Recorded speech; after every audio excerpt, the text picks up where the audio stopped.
Ebusha ejebo ejano anya bedu. Me so modern na share this video mame.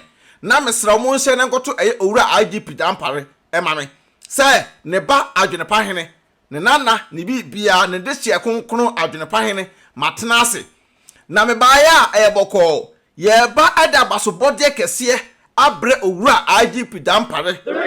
Ye de abaso bode kese ebre no. Say watimi asom Ghana man. Na nipa bonefo bi ehu ne nwuma pa a wo ye a mo bo sese bi okentunu mfiri eye akomia a wote so no ana ne position e ekita no yan ji free ne nsɛm because ono no de why na adwene se osom Ghana man. Wow. Oba se obasom man no oba se sebi enioma enkoye no ode ba betutu yie na esidan se nka nipa bonefo bi ono wane colleagues police form panyimfo bi eka ho ekose sebi asofo bi mochi se nka yentunu mfiri so yemo epo efanto no so na mo try bia anyeye both spiritual and physical anyeye afei de enkonkonsa nye bedida fa no enra ena owura IGP Dampare ene mpanyimfo ko hia mu so what as parliament house asa bom ko hia mu no tabi wo hwe de we a ye papa IGP ekasa na abusua na awosimpo aguru sabi o wona wote wona na wo bopo wona wote wona na wotan papa no enra hwe de we a ye papa wo kasa wa ahobrasem nti wan fele nti sabi awosimpo anwu nti epo na aboye no nka wo hwe me atu no wie ye ena ko bekasa ase ya nka wanga sa utrim ebe ye odan nka de be na abadwene wate ase o se Ghana man na da wo no nipa o ye nipa papa nipa o kan okra no da biere ye nipa bonefo akobọpọ se ye mra mekuntia no bawe owura IGP Dampare oba AdwenepaHene na me ka kiro se nyame de wo hyira wo esabio akonya na betena so no enyankopon ena do aba betena so hwa this time around no yeban IGP side enye MPP and NDC tio yeban IGP side wo memanim no enye NDC and MPP Ghana yeban owura IGP side Ghana man ena wosom monhwe owura IGP ba so no mastedina kwa kuduru ba bi se papa ni papa hwa wo wote Ghana man num wo so ye minister wote Ghana man num wo so ye kanse police ni bi a wo che ba bi eje bribe IGP esola na wona IGP solea no nam ha na wonam ha ade asana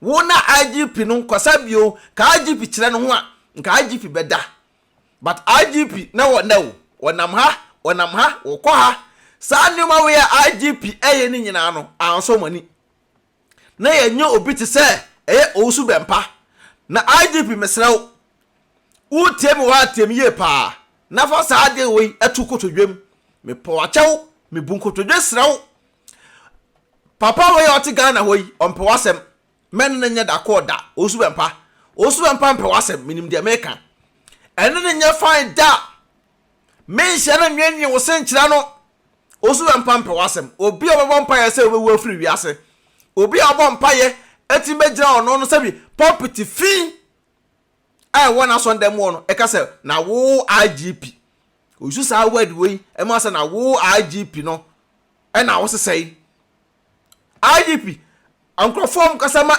osu bempa ebia no so obia try say obeka say tiawa don't talk we are there men kasa o me wo ho I'll stop them no bedru Ghana me AdwenepaHene no obi okasama osu bempa bia no sabi obeka say tiawa no me AdwenepaHene me case ewo midimu etia omo no mudru Ghana mama mra no ena omadi wo de wo ya IGP onkonkonkochi obi nya de so ba kwachi obi o wadwuma no so ba hwese Ghana police fo no mo yo madwuma yie wadwuma no so ba hwema Ghana police sam no akoso yie nti so bi adonim ya form na oti abrochire nko ade I have every right sam me case etia san pakro no na nipa ndru Ghana emra na ya adwuma ewo me AdwenepaHene medimu this time around no ye free sumu abepie han mu ye free sumu abepie han mu ye ntena se ema manfo mfo sabio mpanyimfo mo yakuku damfo ewo Ghana mpe o man ni ye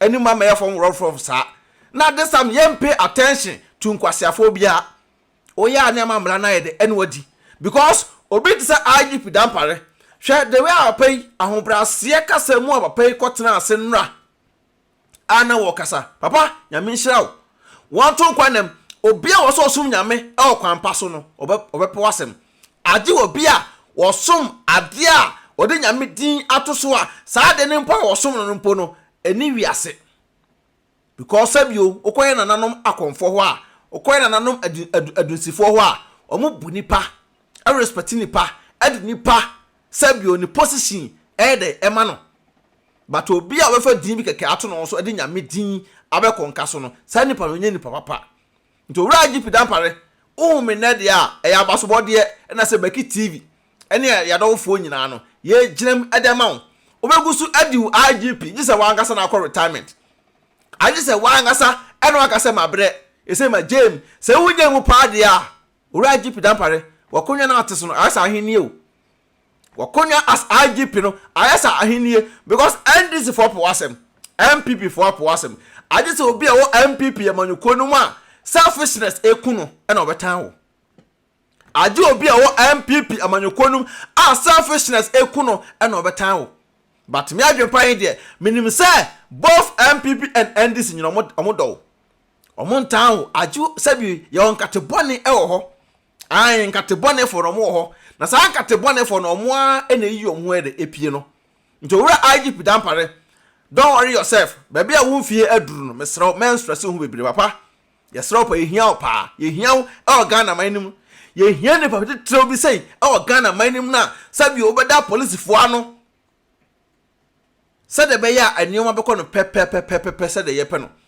ye wura president wa betra so John Dramani Mahama etra so mpo a me bompa ye esre ye wura John Dramani Mahama say o ma ngusu nto wa dwuma so o ma ngusu ye de nto wa dwuma so because nipa ya wo no so me di hene de wo ye de obedi hene enu ntiro bi wo ho a abusuan bi wo ho a na ohia akodale mu be ho ana ni papa akopɛ apiem na abusuan no age ba bia ora IGP me pawa sema che oba me buye pa enu ntira be hwe me video so pictures etwa gu ani chese wo chese me ni jimpo se me do picture betu me platform so ya me nhira wate wonto kwanem atamfo ni ewu osu bempa so afele ora IGP mesra wo se saa papa we osu bempa no so ada wo osu bempa me ka kire wo ha wo osu bempa ada wo be gina wo property so ebe kasa twitwire die kasa fi ego kan say IGP hu fi no osu bempa you go smell pepper me ka kire wo se wo mu ade a enya IGP so osu bempa se wo mu ade a enya owura Dampare so nti ye bona baso se nwuma pa oba Ghana waye enwuma pa oba Ghana waye se abaso bode bi esafata bi an ese de ma owura IGP Dampare papa nyankopon hirawo mene me yere ne me manyina na sabio ye ka tro se otweda mpo boss ro asase ongusu no hirawo konton kwanem enra ukotena asempo na ukasa no ahobrasa de kasa yempo no amama se nya odommo edama wo yesre nkwatenten edama wo yesre se nyankopon eti asia omo ho ban na wakonwa na wote so as IGP no a police for na sabio amanfo bi mo edisika akoto omo adwene no ensa mra fie no me supporto mo support efamrel se na be ya o man no obetimi atoto nyoma ama ye hunu se IGP eba aso yi ade a wo ye no wa ya kwakose wiye tabusua me betena ha na enya ne bone kwaso eye owura IGP Dampare eno ntina adwenepan ne metia na me gina eye miame papa me bibia owura John Dramani Mahama masa gina eye Ibrahim Mahama anam me gina me bra panyini eye Apia Stadium anam me gina all the NDC ekuo ni nyina anamu adawase masa gina eye MPP force so anim adawase because Ghana ene ye peniye Ghana man no ene ye peniye ye nyanyimu se we free ha ye nko no saa nti bebia IGP wo bia mechia no bebia John Dramani Mahama wo bia mechia no bebia Ibrahim Mahama wo bia mechia no Apia Stadium obo adwuma yere ho na ye wadwuma feel free na Ghana no ye pe Ghana yie enye pesemi kunyafo nya ho yafo semde omampanya bisiso wo abra Ghana population da ho na enya asem kuma esi de se nipa ba akope etimi gina ho eka sem na mde mampanyi besiso enye possible nti owura IGP Dampare nyame obo so bo asase wo nhyira wo oba onana adwenepahene mede wo besi ase na emrepa mu no menim se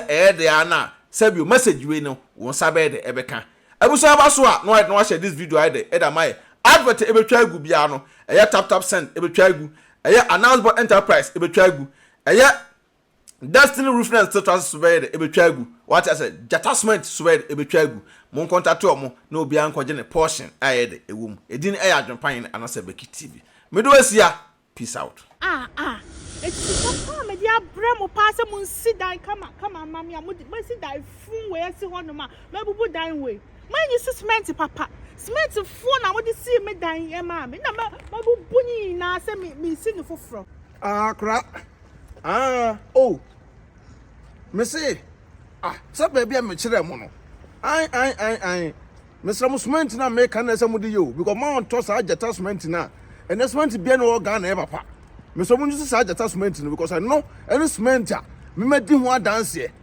na won mu sisi na edanye so won bu ni na gu so wan to jata cement wo da no si ache 5 years we bu agu ase ni nyina abesai antimati untu da monko jata why so na monko cement ni binto why okay me da ase akwa we me say cement phone pa no koto disi edan no jata na say ye yusu e no na wo so Ghana for di mawu se say mo mo ka 2 times so ai cement papa ben na menya metimi dia e da esi dan ya di yankopo ai dan so mabubu bi wa ha gu na make is that man for dan pay bubu no sister boko there na me adumo bra me se maye hye odan me cement o and wo kan mo ye bu o mo dan gu no ho bi sister that phone pa man photo cement phone e si dan man phone no me cement atom pa cho nim bia na say bu man for dan gu me dan no wo dan na si ano me twa me kan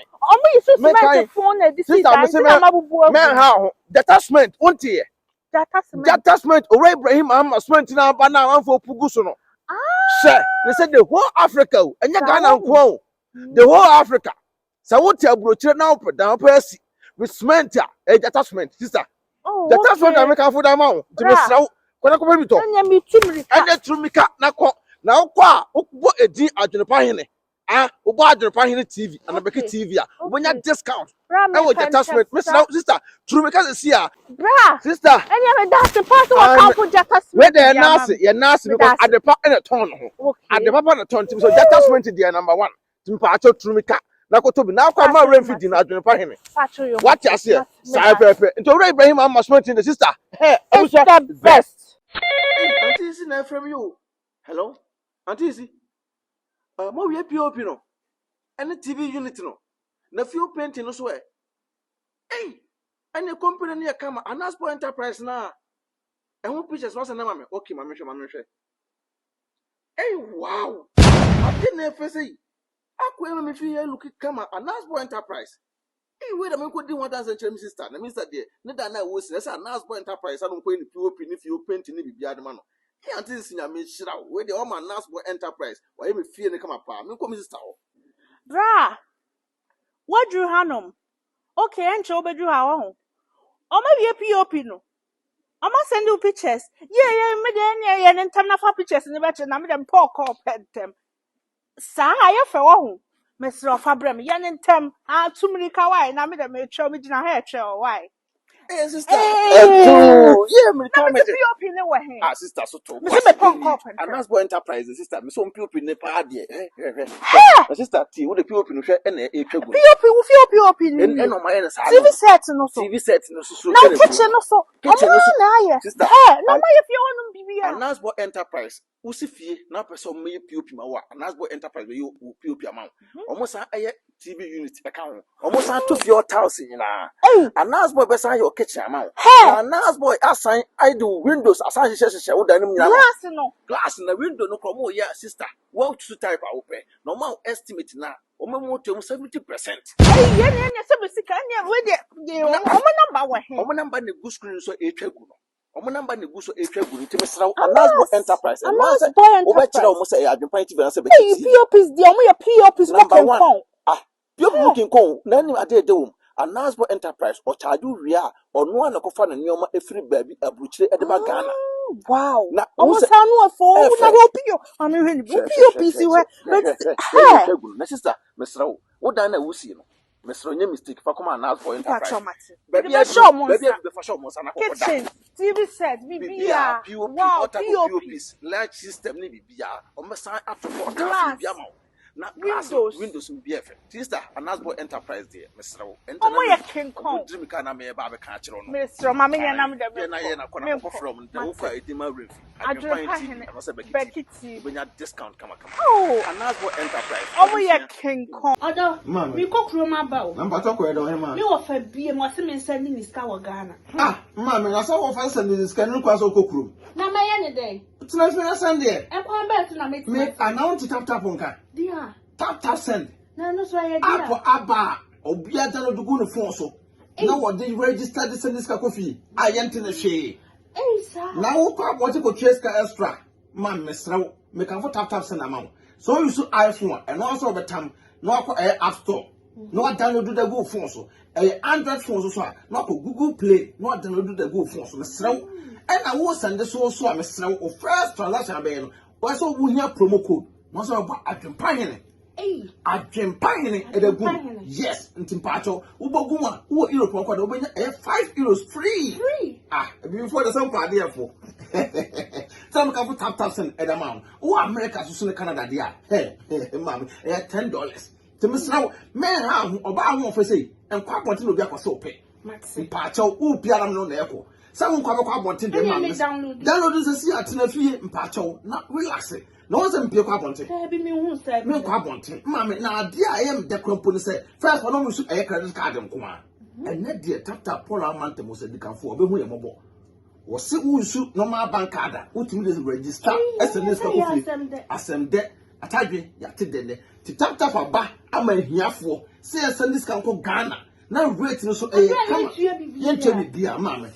Miss Row make a farmer. Also, when you are me no ye bad power and tentem to Miss Row promo code the book na ho hia me. I nanya €5 free. I no more Canada so in US so so benya $10. Oh, say your day. I am a daddy for the only seven. Hey, na tap here come on. Hey, tap send abusia rate mo hene. Hey, sister, not go me me say. Bra come ba wo. Asema atome.